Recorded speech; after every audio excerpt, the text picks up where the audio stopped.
The knock came late in the afternoon when the light outside was already beginning to fade.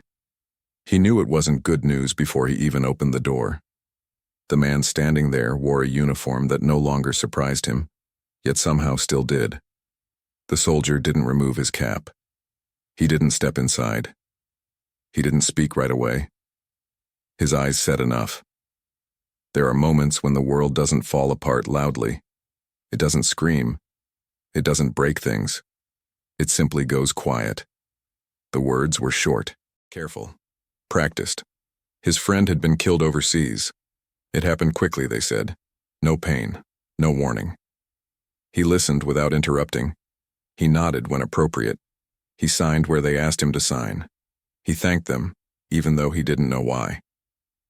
After the door closed, he remained standing there for a long time, his hand still resting on the frame, as if the house itself might steady him. They had met years earlier, under conditions no one would ever call normal. Dust, heat, noise, waiting. Long nights filled with conversations that mattered because nothing else did. When everything unnecessary had been stripped away, what remained was trust. They weren't the kind of friends who talked about feelings. They didn't need to. They shared cigarettes, silence, watch duty, the unspoken understanding that if one of them didn't come back from a mission, the other would remember. That night, he sat alone at his kitchen table. He didn't turn on the lights. He didn't eat. He didn't sleep. And then, sometime after midnight, the memory returned. Not the firefights, not the explosions, the conversation. It had happened weeks earlier, during one of those rare moments when the noise stopped and the world felt almost still. They were sitting close, backs against a cold surface, helmets off. His friend spoke quietly, not wanting anyone else to hear. "If something happens to me," he said, staring straight ahead, "I need you to do one thing." He remembered laughing then, a short, dismissive laugh. People always said things like that. It was how they made fear manageable. But his friend didn't laugh. "Promise me," he said. He hadn't answered right away. Promises made in war carried a different weight. They didn't disappear when the gun stopped. They followed you home. They lived with you. "What is it?" he asked. His friend hesitated, just for a moment. "Take care of them," he said. "No matter what." That was all. No details, no instructions, no explanation, just a request, spoken softly but meant to last a lifetime. Now, sitting alone in the dark, he finally understood what that promise would cost him, and he knew without question that he had no choice. He lay on top of the sheets with his boots still on, staring at the faint outline of the ceiling, listening to the small sounds a house makes when it cools down at night. A pipe settling, the refrigerator humming, the wind brushing against the window like a hand that didn't want to be noticed. Every time he closed his eyes, he saw his friend's face. Not the last time, not the worst day, but the way he looked when they first met. A little younger, a little cockier. The kind of smile men wear when they're trying to convince themselves they aren't afraid. By dawn, he gave up pretending he could rest. He made coffee he didn't taste and stood at the sink watching the steam rise like breath in cold air. On the counter, the folded paper from the notification team sat where he'd placed it, untouched, as if ignoring it might change what it said. He'd lost men before, friends, good ones. In war, grief comes in a different shape. It isn't always tears. Sometimes it's numbness. Sometimes it's rage. Most of the time it's duty. You keep moving because you have to. But this felt different, because of what had been said in the dark, because of what had been asked, and because he already knew who them meant. He set the mug down, pulled a small notebook from a drawer and opened to a page with a single name written neatly at the top, along with an address. He had written it months ago, back when his friend had pressed a folded piece of paper into his palm and said, "Just in case." At the time, it had seemed like superstition, something men did when they wanted to feel prepared for the unthinkable. Now the address looked like a command. He stared at it until the numbers blurred. Then he took a slow breath and reached for his keys. The drive took less than an hour. It felt like a lifetime. He kept both hands on the wheel, shoulders tight, jaw clenched. The morning traffic moved around him like water around a rock. People honked. Someone cut him off. None of it mattered. He passed a schoolyard where children ran with backpacks bouncing on their shoulders. He passed a bakery with a line out front. Ordinary life, warm and busy, as if the world hadn't just lost a man who once carried a rifle through sand and smoke. That was the strange thing about death. It could split the world in two. In one half, everything changed. In the other, people still bought bread and complained about the weather. He turned onto a quieter street lined with modest houses, lawns trimmed short, mailboxes leaning slightly, a bicycle on its side in a driveway. He slowed when he saw the address. The house was smaller than he expected, not run down but tired, like it had been holding itself together for too long. Curtains drawn, paint faded, the porch steps worn smooth at the center, where feet had climbed them day after day. He parked across the street and sat there for a moment watching. A woman stepped out onto the porch. She stood still, arms folded tight against her chest, as if the air itself might hurt. From a distance, she looked like someone trying not to break in public. She was younger than he imagined, early 30s. Her hair pulled back without care, no jewelry catching the sun, no signs of comfort. Just a simple sweater that hung on her shoulders like it didn't belong to her anymore. A small child appeared behind her, maybe 6, maybe 7, and slipped out onto the porch with quiet caution. The child leaned against the woman's leg and peered out toward the street. He felt something tighten in his chest. This was not an idea, not a promise spoken in the dark. This was real. He opened the car door and stepped out. The sound of the door closing seemed too loud for the morning. The woman saw him immediately. Her posture changed in an instant, like a switch flipped inside her. She didn't wave. She didn't smile. Her face emptied of whatever expression it had been holding. She knew. He walked slowly across the street, each step heavier than it should have been. When he reached the bottom of the porch steps, he stopped and looked up at her. For a moment, neither of them spoke. The woman's eyes were red but dry, like she'd already cried herself empty. Her chin lifted slightly, not in pride, but in self-defense. She was bracing for pain, for confirmation, for the final blow. The child held on to her, watching him with wide eyes. He cleared his throat. "Ma'am," he said gently, then stopped. The words didn't fit. Nothing fit. The woman's voice came out thin. "You were with him." It wasn't a question. It was a fact she had carried in her head and now needed to hear out loud. He nodded once. "Yes." She swallowed. Her hands tightened around her own arms. "They came yesterday." He nodded again. He could picture it. 2 officers at the door, careful words, practiced sympathy, the way uniforms could make a home feel suddenly smaller. Her gaze dropped for a moment, and when it lifted again, there was something in it that made his stomach turn. Not anger, not blame, fear. Because once the notification team left, there was still the rest of life to face. Bills, work, a child who would ask questions, a future that didn't care what had been lost. He looked at the child. The little girl didn't look away. She studied him openly, like children do, as if she could see through his jacket and into whatever truth he carried. The woman spoke again, quieter this time. "Who are you?" He hesitated. In war he had been a lot of things.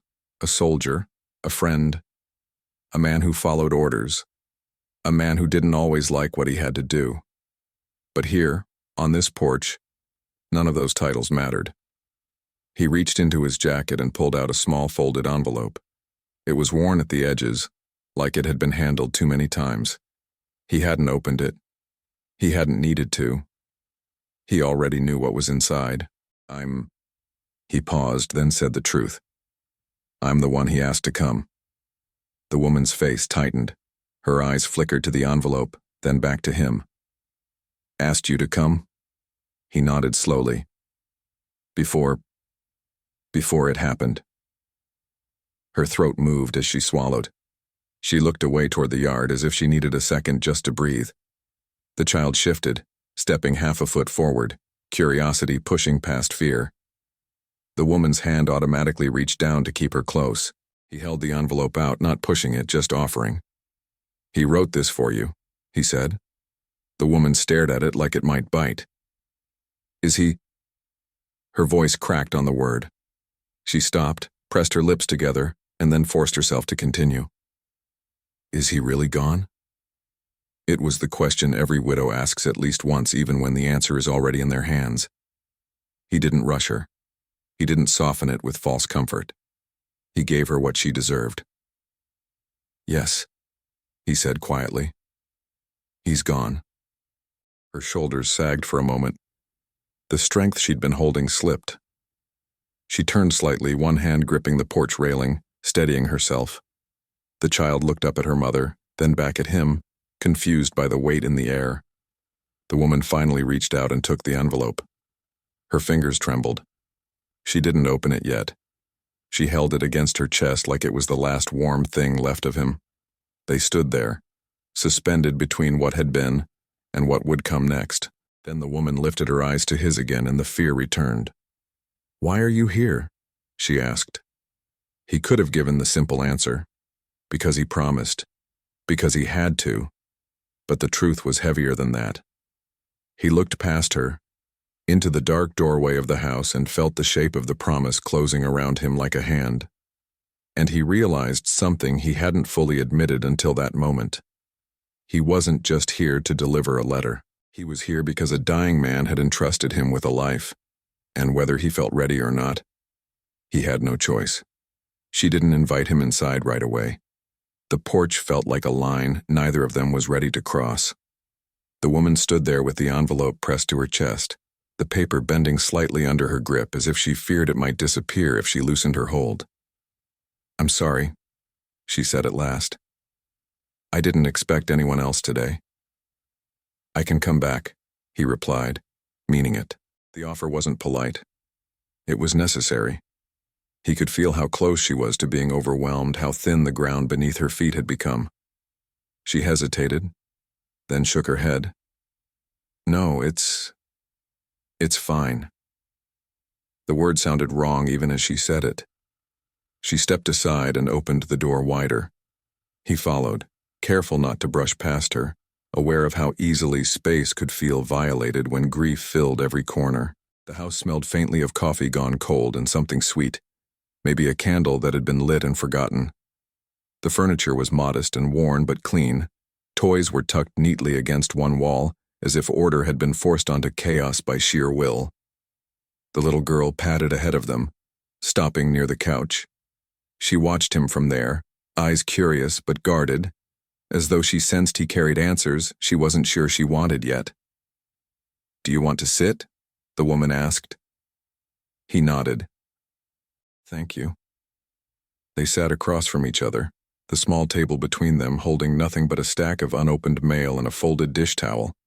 He rested his hands on his knees, fingers laced together to keep them still.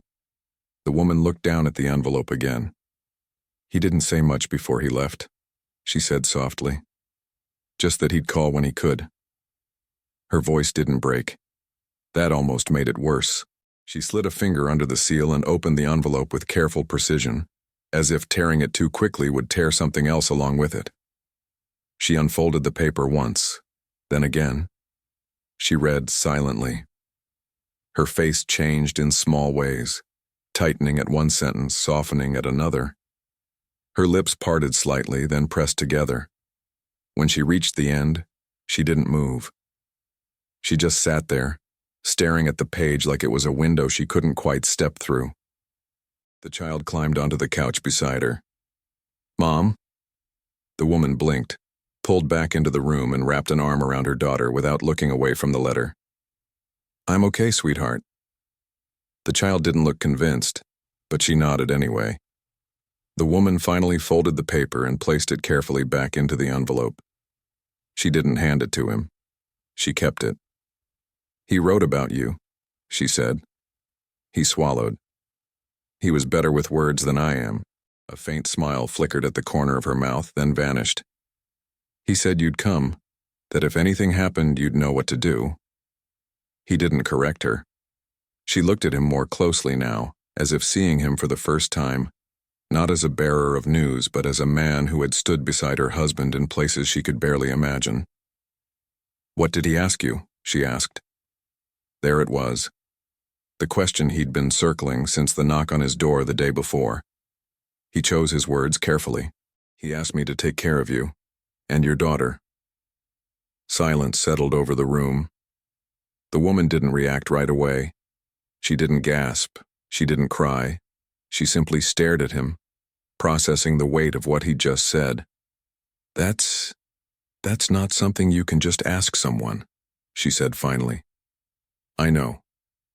Her gaze dropped to her daughter, then back to him. What does that mean, exactly? It was a fair question, and the hardest one he'd ever been asked. It means, he said slowly, that I'm here to help however you need. I don't know what that looks like yet. I don't have a plan. But I'm not walking away. She leaned back in her chair, crossing her arms, not defensively this time, but protectively. You don't even know us. I know him, he replied, and I know he wouldn't have asked unless it mattered. She exhaled sharply, as if that answer both comforted and frightened her. I don't need saving, she said, her voice firm. I'm not here to save anyone, he said.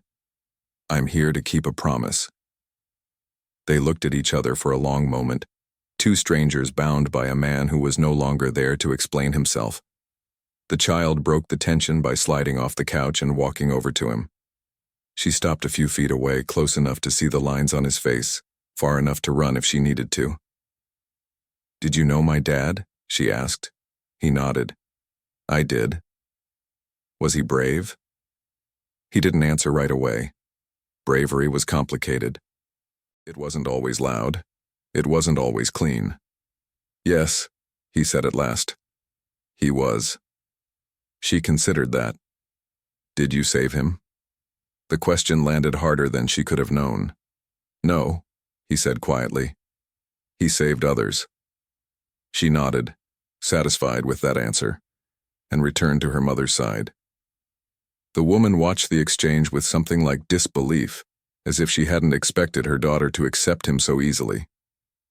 She asks questions, she said apologetically. She should, he replied. Another pause. Do you have somewhere to be? She asked. He shook his head. No. She stood and walked to the window, staring out at the yard. I don't know what comes next, she said. I don't know how to do this alone. You don't have to decide anything today, he said. Or tomorrow. She turned back to him, eyes sharp now. You don't owe us your life. He met her gaze. I owe him my word. She studied him, searching for something, weakness, perhaps, or certainty. She found neither. What she saw instead was resolve. All right, she said finally. You can stay for dinner. It wasn't an invitation. It was a test. He nodded. Thank you. As she walked toward the kitchen, he felt the promise settle deeper, heavier than before. This wasn't about money or protection or heroics. It was about presence. And for the first time since the war, he understood that some promises didn't end when the fighting stopped. They were only just beginning. Dinner was simple. Soup warmed on the stove, bread sliced unevenly, a small pot of vegetables that had been reheated one time too many. It was the kind of meal people made when eating wasn't really the point. He offered to help. She declined without looking at him. Not rudely, just automatically, like someone who had learned that keeping her hands busy was the only way to keep her thoughts from drifting too far. He sat at the table and listened. The clock on the wall ticked loudly, marking time in a way that felt almost inappropriate. Outside, a car passed. Somewhere down the street, a dog barked. The world was still moving. The little girl climbed onto her chair and folded her hands the way she'd been taught. Mom, she said, are we saying it? The woman paused, spoon hovering over the pot. She looked at her daughter, then at him, uncertainty flickering across her face. "We can," she said finally. The child bowed her head. He followed, not out of habit but out of respect. The prayer was short. Gratitude for food. A quiet mention of her father's name. A request for strength that wasn't spoken aloud, but hung in the air all the same. When they finished eating, the child asked if he wanted to see her drawings. He said yes without hesitation. She dragged a stack of papers from a drawer and spread them across the living room floor. Crayon soldiers. A house with smoke curling from the chimney. Stick figures holding hands. "This is Daddy," she said, pointing to one. "And this is me, and this is Mommy." He nodded, careful not to rush her. She pointed to an empty space beside them. "That's where you go when you're gone." He didn't know what to say to that, so he let her keep talking.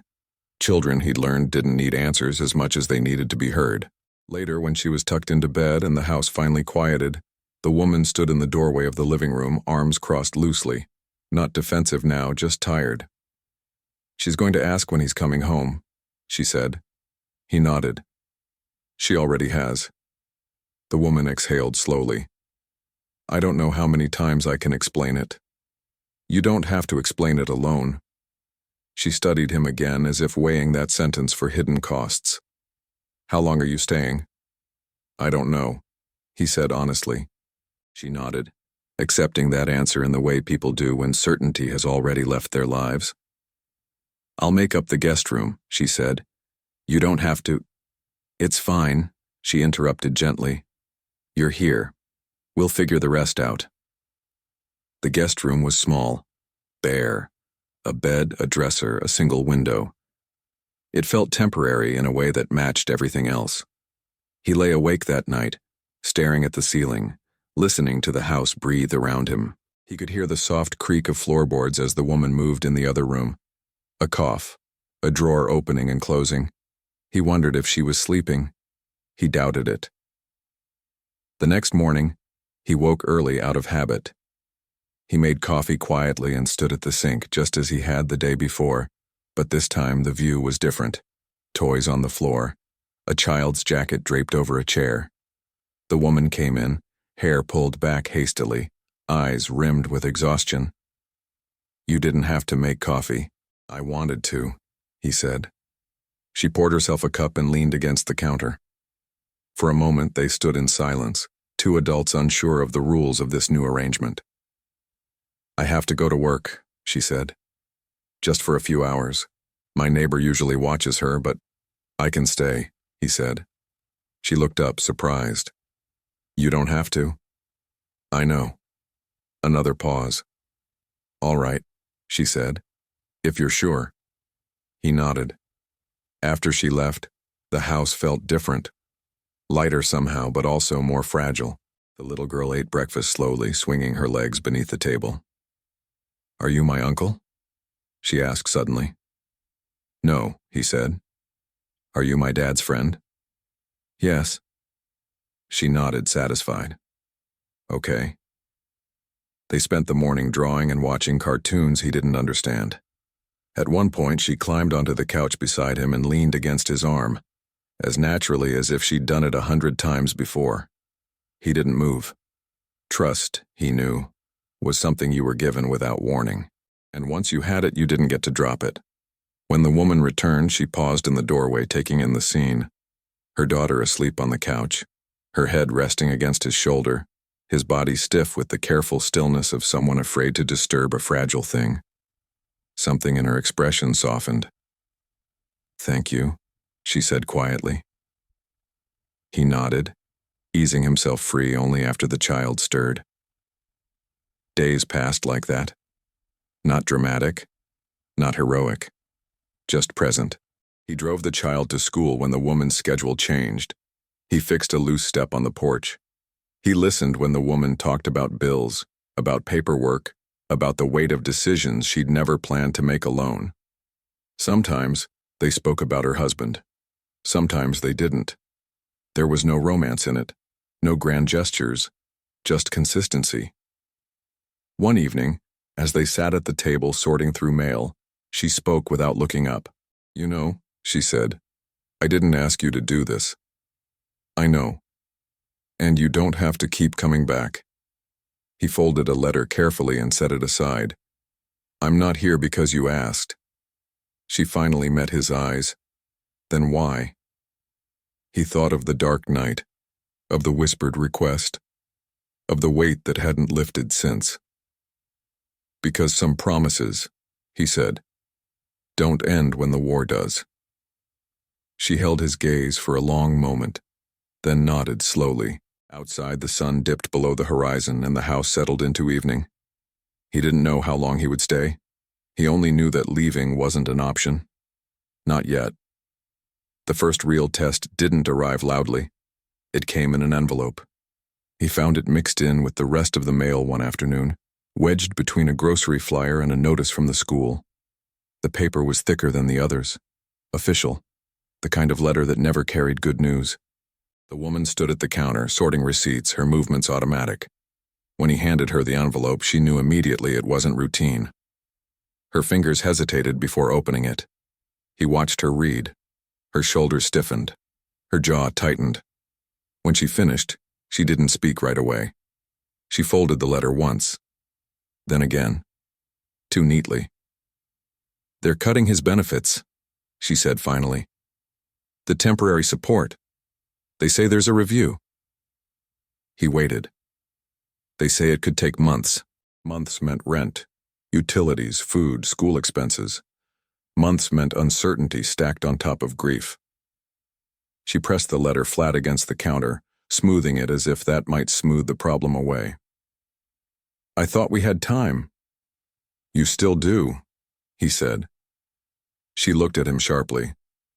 "No, we don't. Not like this." That night, after the child was asleep, they sat at the table with the letter between them. The house felt smaller with it there, as if the words themselves were taking up space. "I can take on more shifts," she said. "My boss already mentioned it." He didn't answer immediately. "You shouldn't have to," he said. She laughed quietly without humor. "You don't understand. I don't get the luxury of should." He nodded. "I understand."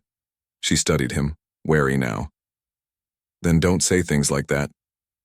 He folded his hands. "Let me help." She shook her head. "No. I'm not offering charity."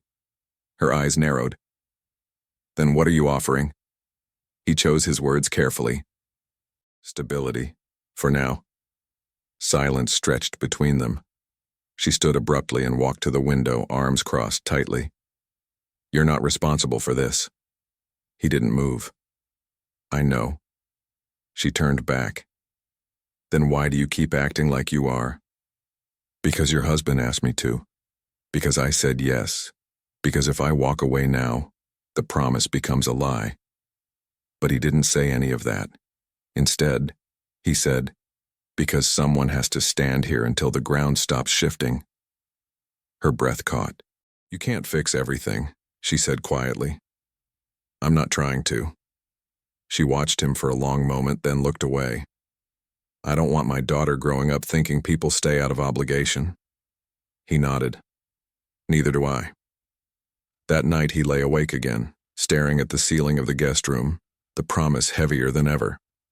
This was the part no one talked about, the part after the grief, when real life pressed in. The next morning he made a decision. He didn't announce it. He didn't ask permission. He started looking for work. Not something temporary, not something easy, something steady. It took weeks. Rejections came quickly. His resume didn't fit neatly into civilian boxes. Too much time overseas. Too many gaps. Skills that didn't translate easily into polite job descriptions. He didn't complain. Eventually, a warehouse manager offered him a position. Long hours, modest pay, reliable. He took it. The first paycheck didn't solve everything, but it slowed the bleeding. He gave the woman the envelope quietly, leaving it on the counter while she was busy helping her daughter with homework. She found it later. "What is this?" she asked, holding it out to him. "Contribution," he said. Her eyes flashed. I didn't agree to this. I know. You can't just decide. I can, he said calmly. And I did. She stared at him, anger and fear tangled together. You're making this harder. Maybe, he said. Or maybe I'm making it possible. She looked away, blinking rapidly. When she spoke again, her voice was unsteady. You don't even know how long this will last. I know exactly how long it lasts, he said. As long as it takes. The words hung between them, heavier than he intended. She didn't respond. She turned and walked into the bedroom, closing the door softly behind her. For 2 days, she barely spoke to him.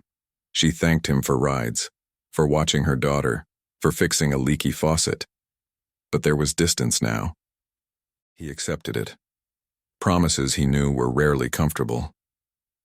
On the 3rd day, something happened that changed the shape of everything.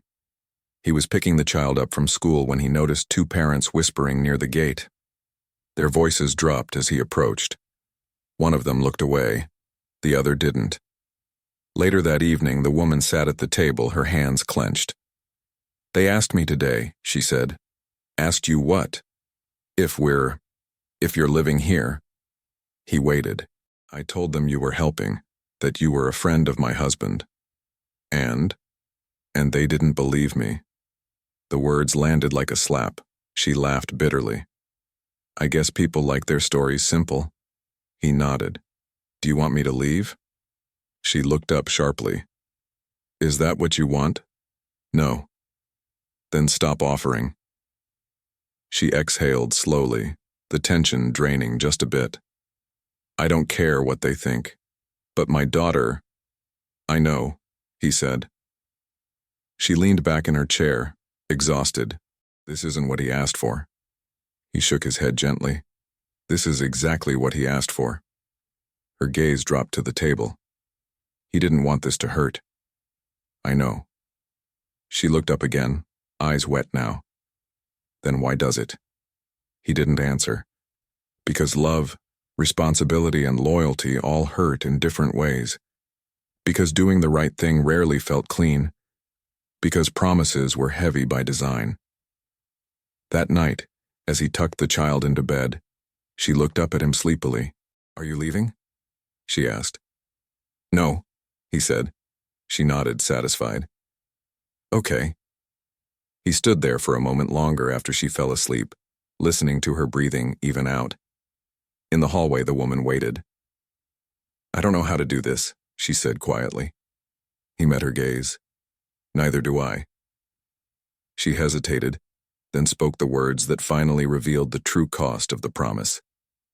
If you stay, she said, everything changes. He thought of the war, of the request, of the life he'd left behind, and of the life now standing in front of him. I know, he said.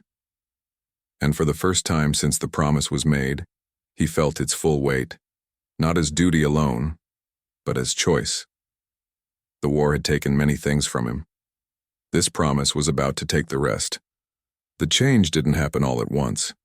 It arrived quietly, disguised as routine. Mornings began earlier. He left the house before sunrise, returning in the late afternoon with dust on his sleeves and the kind of fatigue that settled deep into the bones. The work was hard but honest. It gave shape to the days, structure to the waiting. The woman adjusted too, though she never said it out loud. She learned how to share space without surrendering it. She stopped apologizing for small things. She began asking him questions that had nothing to do with logistics. How long were you gone? Did you ever think you wouldn't come back? Did he talk about us? He answered when he could. When he couldn't, he said so. Trust, he learned, was built less by explanations and more by consistency. But not everyone welcomed that consistency. One evening, as they sat at the table helping the child with homework, a knock sounded at the door. Not the hesitant knock of a neighbor. Not the polite tap of someone asking for sugar. This one was firm. The woman froze. He stood. I'll get it. On the porch stood a man about his age, well-dressed, posture stiff with self-importance. He didn't introduce himself. He didn't smile. "I'm here about the situation," the man said. He waited. "The child's uncle," the man continued. "On her father's side." That explained the tone. "I was told there's a man living here who isn't family." He felt the promise tighten around him. "I'm staying temporarily," he said calmly. The man scoffed. "That's not what it looks like." Behind him, the woman appeared in the doorway. Her face hardened when she saw who it was. "What do you want?" she asked. The man turned to her. "I want to make sure my niece is in a proper environment." Her hands clenched at her sides. "She is." He gestured toward the soldier. "With him?" The accusation was clear. The soldier said nothing. The woman stepped forward. "You haven't called in 2 years." "That doesn't matter." "It does," she said. "It matters a lot." The man folded his arms. "People are talking." That, more than anything else, made the air go cold. The soldier looked at the woman. "Do you want me to leave?" She didn't hesitate. "No." The man's eyes narrowed. "You don't get to decide that alone." The soldier felt something stir, an old instinct, carefully controlled. He stepped forward just enough to be seen. "She does," he said quietly. "This is her home." The man bristled. "And who are you?" He met his gaze. "Someone keeping a promise." The man laughed once sharply. "That's not a reason." The soldier held his ground. "It's enough." The man turned back to the woman. "If you don't ask him to go, I'll take this further." "For what?" she asked. "Stability, safety, care?" "For appearances." She stared at him, incredulous. "You're worried about appearances?" "I'm worried about what people will think of my brother's daughter." The woman's voice dropped. "Then start worrying about her." The man looked past her into the house where the child stood halfway down the hallway, watching with wide eyes. He hesitated. Then, without another word, he turned and left. The door closed softly behind him. Inside, the silence was heavy. The woman exhaled shakily and pressed her hand to her forehead. "I'm sorry you had to hear that." The soldier shook his head. "I'm sorry you had to live it." That night, the child crawled into the woman's bed. The soldier sat alone in the living room, lights off, listening to the house settle. For the first time since he'd arrived, doubt crept in. Not about the promise, but about the cost. He could leave. He knew that. Find another job, another town, another life that asked less of him. But leaving wouldn't end the promise. It would only change who paid for it. The next morning, he found the woman in the kitchen, staring at her coffee. "I don't want her growing up confused," she said quietly. "I know. I don't want her thinking this is normal." "I know." She looked up at him, eyes searching. "Then what are we doing?" He took a slow breath. "We're doing what he asked, and we're doing it honestly." She nodded, but uncertainty lingered. Later that week, the child brought home a drawing from school. She placed it carefully on the table between them. It showed 3 figures holding hands. "Who's this?" the woman asked gently. The child pointed. "That's me. That's Mommy. That's him." The woman swallowed. "And Daddy?" she asked. The child thought for a moment. Then she pointed to the sky above the house. "He's watching." The soldier looked away. That night, the woman stood in the doorway of the guest room. "You're not replacing him," she said. "I know. And you're not staying because you feel guilty." He met her gaze. "No." "Then why are you still here?" He answered without hesitation. "Because leaving would hurt more." She nodded slowly, as if that answer finally fit. The next day, the soldier received a letter. It was from the military, not official, personal. Inside was a note from the friend who had died, written weeks before his final mission, mailed later than intended. The words were brief. "If you're reading this, then I didn't make it back. I trust you more than anyone I know. Don't let them face this world alone. The soldier folded the letter carefully. That night, he showed it to the woman. She read it once, then again. When she finished, she covered her mouth and cried, not loudly, not dramatically, but with the quiet grief of someone finally understanding. He knew, she whispered. Yes, the soldier said. He knew. She looked up at him, tears still falling. Then we'll do this the right way. He nodded. Outside, the world kept moving. People talked, people judged, people forgot. Inside that house, a promise held, not because it was easy, but because it mattered. And the hardest part was still ahead. The letter changed the air in the house. It didn't make things easier, but it made them clearer. The promise was no longer a weight carried by one man alone. It had a name now, a voice, intent. From that day on, the woman stopped treating his presence as temporary. She didn't announce it. She didn't sit him down to talk it through. It showed itself in smaller ways, an extra place set at the table without hesitation, a question asked without apology, a look that no longer carried suspicion. But clarity brought new questions, and questions brought fear. One evening after the child was asleep, the woman sat across from him at the table, the letter folded neatly between her hands. He didn't just ask you to help us, did he? She said. He didn't answer immediately. The truth had been sitting between them since the day he arrived. He'd felt it tightening, waiting for the moment it would have to be spoken out loud. No, he said quietly. Her fingers tightened around the paper. Then what did he ask? He leaned back in his chair, eyes fixed on a point on the wall. He could see it clearly now. The night, the low light, the sound of breathing through helmets, the way his friend's voice had dropped when he spoke. He said, the soldier began, choosing each word carefully, that if he didn't come back, he didn't want you or his daughter passed from one relative to another. He didn't want you treated like a responsibility. She swallowed. He said he trusted me because I wouldn't disappear when things got uncomfortable. Her voice was barely above a whisper. That still doesn't explain why you're here.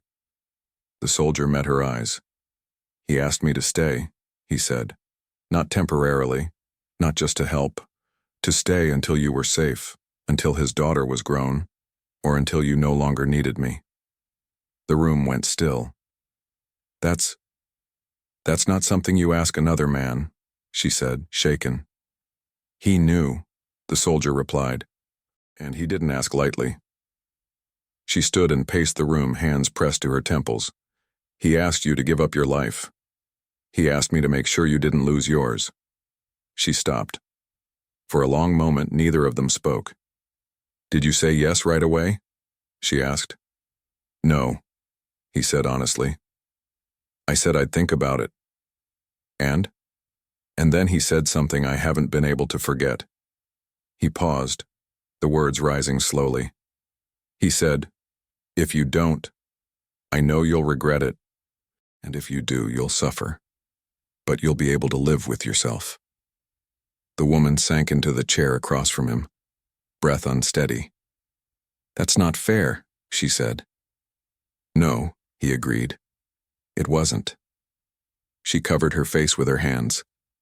He never told me he did this. He didn't want you to feel trapped by it. Her shoulders shook as she cried, quietly, the way she did when she didn't want to scare her daughter. When she finally looked up, her eyes were red but clear. You know, she said slowly, people are going to misunderstand this. I know. They already do. I know. And one day, my daughter will ask questions I won't know how to answer. He nodded. She already is. The woman took a long breath. I don't want her thinking love is obligation. Neither do I. She studied him closely now, not as a stranger, not as a promise bearer, but as a man. Then tell me this, she said. If he hadn't asked, would you still be here? The question landed hard. He thought about it longer than he wanted to. I don't know, he said finally. But he did ask. And I am here. She nodded, accepting the honesty in that. Weeks passed. The house settled into something that resembled stability. The child laughed more easily. The woman slept a little longer at night. The tension in the air softened, replaced by routine. Then came the phone call. It arrived in the middle of the afternoon, while the woman was at work and the soldier was waiting outside the school. The number was unfamiliar. Is this the legal guardian of the minor? The voice asked. No, he replied cautiously. There's been an incident involving her father's estate. The voice continued. We need someone to make decisions. He closed his eyes. By the time the woman arrived, the truth was unavoidable. The soldier sat at the table, papers spread out before him. Legal terms, custody language, signatures required. They're saying if something happens to you, she said slowly, they'll place her with family. Yes. And that family is the man who came here, he finished. She sank into her chair, stunned. The child peeked around the corner, sensing tension. What's wrong? The woman pulled her close. Nothing you need to worry about. But it was something they all had to face. That night, after the child was asleep, the woman sat beside him on the couch. I don't want her with him, she said. Not ever. I know. She turned to him, eyes searching. Then what are we supposed to do? He swallowed. There's a way, he said carefully. Her breath caught. What way? If you choose it, he said, I can legally become her guardian. Backup. Protection. She stared at him. That's not a small thing. No. That changes everything. Yes. She stood and paced again, the familiar motion of a woman thinking through impossible choices. This wasn't his request, she said. He shook his head. No, but it honors it. She stopped in front of him. And what does it cost you? He looked up at her. Everything I thought my life would be. The room was quiet. Outside, a car passed. Somewhere, a door closed. Life continued, indifferent to the decision forming inside that small house. The woman sat beside him again, this time closer. You don't owe us this, she said softly. I know. Then why are you willing to do it? He thought of the war, of the friend who hadn't come home, of the child asleep down the hall. Because he trusted me, he said, and because she deserves someone who won't leave when it gets hard. The woman closed her eyes. When she opened them, the fear was still there, but so was resolve. All right, she said, then we do this carefully. Honestly. He nodded. In that moment, the promise changed shape. It was no longer just about keeping watch. It was about choosing to stay, fully, deliberately, and without illusion. The soldier didn't know what the future would demand of him. He only knew that the request made in the dark had finally been spoken into the light. And once spoken, there was no turning back. The letter from the attorney arrived on a Tuesday. No warning, no cushioning language. Just facts laid out cleanly, almost kindly, the way institutions speak when they believe emotion is a complication best avoided. There would be a review. There would be a hearing. There were relatives asserting interest. The woman read it twice before handing it to him. Her hands were steady this time. That frightened him more than if they had shaken. They're moving faster than I thought, she said. He nodded. They usually do. The child sat at the table coloring, unaware that her future had been reduced to paragraphs and signatures. The woman lowered her voice. He's serious. Yes. And you don't have to do this. He met her eyes. I know. That sentence had followed him since the war. It had never changed anything. The hearing was scheduled for the following week. No delays, no appeals. Just a date circled on a calendar like a quiet threat. In the days that followed, the pressure tightened. The uncle returned, not in person, but through calls, emails, statements filtered through lawyers. He spoke of stability, blood ties, family rights. He framed concern like ownership. The soldier said nothing. He worked. He picked up the child from school. He made dinner. He listened when the woman's voice cracked in the quiet moments. He sat at the table late at night, reading documents he barely understood, learning the language of a system that didn't care why a promise had been made, only whether it could be proven. On the morning of the hearing, the woman stood in front of the mirror longer than usual. She wore a simple dress, no jewelry, no attempt to impress. The soldier waited by the door. "Whatever happens," she said finally, turning to him, "I need you to know something." He waited. "You didn't take advantage of our grief," she said. "You didn't create this. You just didn't leave." He nodded once. The courthouse was colder than expected. Bright lights, hard benches, voices lowered out of habit, not respect. The uncle sat across the room, speaking confidently with his attorney. He didn't look at them. He didn't need to. He believed the outcome was already written. When the case was called, the room settled into a tense stillness. The judge listened patiently as arguments were presented. Stability, legal precedents, the importance of family placement. The uncle spoke when invited. He described concern, responsibility, appearances. He spoke about the soldier briefly, about impropriety, about boundaries blurred. Then it was the woman's turn. She stood slowly. Her voice didn't shake.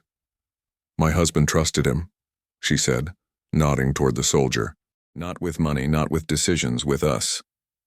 The judge looked at the soldier. "And what exactly is your role here?" The room seemed to hold its breath. He could have chosen the easy answer. Friend, helper, temporary presence. He chose the truth. "I was asked to stay," he said. "I agreed, and I did." The judge raised an eyebrow. "Why?" He paused. "Because a man died. Because a promise was made. Because leaving would have been simpler." He took a slow breath. "Because when someone asks you to protect what matters most to them, you don't measure the cost first." The judge studied him for a long moment. "And what does this cost you?" the judge asked. The question landed heavier than any accusation. The soldier answered honestly. "Everything else." There was a murmur in the room. The uncle scoffed quietly. "That's not a legal answer." "No," the judge replied calmly. "But it's a revealing one." The judge leaned forward. "You are not related by blood." "No." "You are not legally obligated." "No." "And yet you have remained." "Yes." The judge nodded slowly, then turned to the woman. "If he weren't here, what would your situation be?" She swallowed. "I would be choosing between working 2 jobs and seeing my daughter grow up." The judge looked down at the child's drawing submitted as evidence, a simple picture of 3 figures holding hands. "Children don't articulate stability in words," the judge said. "They show it." The uncle stood abruptly. "This is inappropriate. He's not her father." The soldier spoke before the judge could respond. "No," he said quietly. "I'm not." The room went still. "But I am the man her father trusted when he knew he wouldn't be here." Silence followed. Not awkward, not uncomfortable. Heavy. The judge sat back. "I don't see a man exploiting grief," the judge said slowly. "I see a man honoring it." The decision wasn't announced immediately. It rarely was. They were told to wait. Outside, the woman leaned against the wall, breathing shallowly. "You didn't have to say all that," she whispered. He looked at her. "I did." She nodded. Minutes passed. Then more. Finally, the clerk opened the door. The judge's decision was brief, precise. Temporary guardianship granted. Review scheduled for a later date. Status quo maintained. The uncle protested. His attorney spoke quickly. It didn't matter. The gavel fell. The child tugged at the woman's hand. "Can we go home now?" The woman smiled for the first time that day. Yes, sweetheart. Outside the courthouse, the air felt different. Lighter, fragile. The woman turned to the soldier. You won. He shook his head. No. Then what was that? That was staying. They stood there for a moment, neither moving. You could still walk away, she said quietly. He looked at the steps behind them, at the doors, at the life he could still choose if he wanted. I know, he said. She waited. I'm not going to, he finished. The child slipped her hand into his without asking. He didn't pull away. For the first time since the promise was spoken in the dark, the soldier understood something clearly. This wasn't about duty anymore. It was about belonging. And walking away now would break more than a promise. It would break a life already learning how to stand again. The war had ended long ago. This was the fight that mattered. The house felt different after the hearing. Nothing had changed on paper. Not really. There were still reviews ahead, forms to fill out, uncertainty waiting quietly in the corners. But something fundamental had shifted. The promise was no longer suspended in fear. It had weight, shape, and direction. That night, the woman cooked a proper dinner for the first time since he arrived. Not out of celebration, but out of relief. Food simmered instead of reheated. The table was set without hesitation. The child talked through the entire meal, her words tumbling over one another in excited bursts. School stories, a new game she'd learned, a question about whether dogs went to heaven. No one stopped her. Later, when the dishes were done and the house settled into its evening quiet, the woman stood by the sink staring out the window. They're going to keep watching us, she said. I know, he replied. They'll be looking for reasons. I know. She turned to him. You could still decide this is too much. He leaned against the counter. I decided a long time ago. She studied him, the way someone does when they realize the ground beneath them might actually hold. Then we need rules, she said. Boundaries. Honesty. He nodded. That's fair. No secrets, she added. Agreed. And no pretending this is something it isn't. He met her gaze. Agreed. They stood there, not touching, not closing the space between them, just acknowledging it. Later, as he tucked the child into bed, she asked a question that made him pause. Are you staying forever? He sat on the edge of the bed, choosing his words carefully. I'm staying as long as I'm needed, he said. She frowned slightly. What if we always need you? He smiled just a little. Then I guess I'll be around for a while. She considered that, then nodded, satisfied. Okay. She fell asleep quickly, the way children do when the world feels safe enough. In the weeks that followed, life didn't become easier, but it became steadier. The review came and went. The arrangement held. The uncle stopped calling. People in the neighborhood stopped whispering and started nodding instead. The soldier kept working. The woman found her footing again, not because someone rescued her, but because she wasn't carrying everything alone. Sometimes, late at night, they talked quietly at the table. About the past. About the war. About the man they both missed for different reasons. He never replaced him. He never tried to. That mattered more than anything else. One evening, months later, the woman handed him a small envelope. I found this while cleaning, she said. Inside was a photograph. Two soldiers, younger, dirt-smudged, arms slung around each other's shoulders. The friend who never came home was smiling. He trusted you, she said softly. He nodded. And now, she continued, I do too. The words landed gently, but they stayed. Years later, on a quiet afternoon, the soldier stood at the edge of a schoolyard, watching a girl run toward him with a backpack bouncing against her shoulders.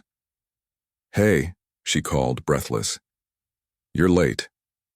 He smiled. Traffic. She rolled her eyes.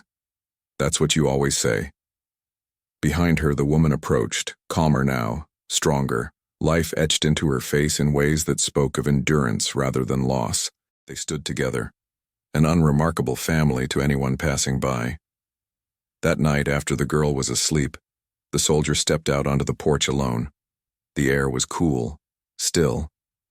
He thought of the night in the desert, the quiet request, the words spoken without ceremony. Take care of them. He had assumed it meant sacrifice, and it had. But it had also meant something else, something he hadn't understood at the time. It meant building. It meant staying when it would be easier to leave. It meant letting a promise reshape a life. Behind him, the porch door opened. The woman stood there, not interrupting, just present. "You okay?" she asked. He nodded. "Yeah." They stood side by side, looking out at the quiet street. "You know," she said after a moment, "he would have liked this." He didn't ask who she meant. "I hope so," he said. She smiled faintly. He knew what he was doing. The soldier looked up at the night sky, stars faint but steady. The war had taken many things from him, but in honoring one request, it had given him something back. Not redemption, not reward, something quieter, a place to stand. And when the night finally settled and the house grew still, the promise rested, not as a burden, but as a foundation. It had begun in loss. It ended in life.